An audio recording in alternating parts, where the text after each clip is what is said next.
সিঙ্গাপুরে একটি স্কুলের প্রিন্সিপাল পরীক্ষার আগে অভিভাবকদের কাছে একটি চিঠি লিখেছেন।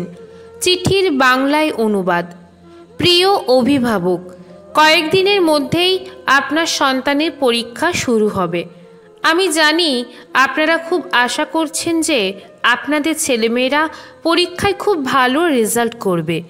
একটা বিষয় মনে রাখবেন যে যারা পরীক্ষা দিতে বসবে তাদের মধ্যে একজন নিশ্চয়ই ভবিষ্যতে শিল্পী হবে, যার গণিত শেখার কোনো দরকার নেই।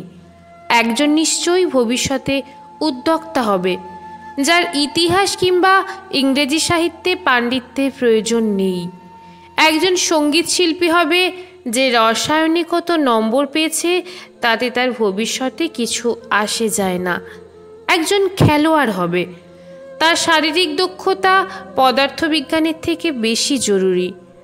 যদি আপনার ছেলে বা মেয়ে পরীক্ষায় খুব ভালো নম্বর পায় সেটা হবে খুবই চমৎকার, কিন্তু যদি না পায় তাহলে প্লিজ তাদের নিজের উপর একটু বিশ্বাস কিংবা সম্মানটুকু কেড়ে নেবেন না। তাদেরকে বুঝিয়ে বলবেন যে পরীক্ষার নম্বর নিয়ে যেন তারা মাথা না ঘামায়। এটা তো একটা পরীক্ষা ছাড়া আর কিছুই নয়। তাদেরকে জীবনে আরও অনেক বড় কিছু করার জন্য প্রস্তুত করা হচ্ছে।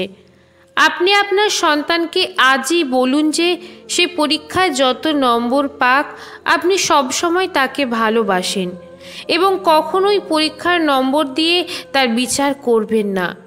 প্লিজ এই কাজটি করুন। যখন এটা করবেন দেখবেন যে আপনার সন্তান একদিন পৃথিবীটাকে জয় করবে। একটি পরীক্ষা কিংবা একটি পরীক্ষার কম নম্বর কখনোই তাদের স্বপ্ন কিংবা মেধা কেড়ে নিতে পারবে না। সেইখানে 3 দিন স্কুলে না গেলে জরিমানা দিতে হয়, যার জন্য অসুস্থ ছেলেটা স্কুলে গিয়ে আজকে লাশ হয়ে ফিরল।